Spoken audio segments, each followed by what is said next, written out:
अस्सलाम वालेकुम। आज हम हिजरी तारीख़ के हवाले से बताते हैं आपको कि हिजरी तारीख़ कैसे जो है वो लागू की गई। हज़रत उमर रज़ी अल्लाह तआला अन्हा की खिदमत में एक आदमी यमन से हाज़िर हुआ और अर्ज़ किया कि आप तारीख़ क्यों नहीं डालते कि ये वाक़या फ़लाँ महीना और फ़लाँ साल का है।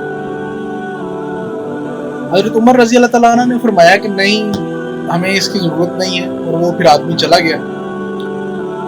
उसके बाद हज़रत उमर रज़ी अल्लाह तआला अन्हा खलवत में गुज़ीर हुए तो दिलो दिमाग में यही ख़्यालात बार-बार आने लगे, यहाँ तक कि आपका दिल में मुतमईन हो गया। तो आपने मुहाजिरीन व अंसार को एक जगह जमा किया और उस यमनी आदमी की बात पेश की। फिर उनसे एक सवाल किया कि तारीख़ का आगाज़ कहाँ से होना चाहिए। एक तवील खामोशी छा गई। कहीं से हल्की सी आवाज़ आई कि रसूलुल्लाह सल्लल्लाहु अलैहि वसल्लम की वफ़ात से आगाज़ किया जाए। तो किसी ने कहा कि नहीं, बल्कि बइसत नबवी से तारीख़ का आगाज़ होना चाहिए।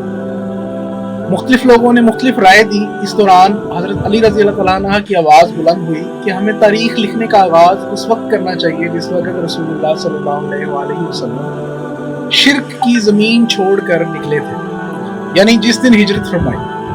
हज़रत अली रज़ी अल्लाह तआला अन्हा का ये फरमाना था कि सब ने उनकी इस बात से इत्तफ़ाक़ किया और फिर हिजरी तारीख़ का आगाज़ हुआ।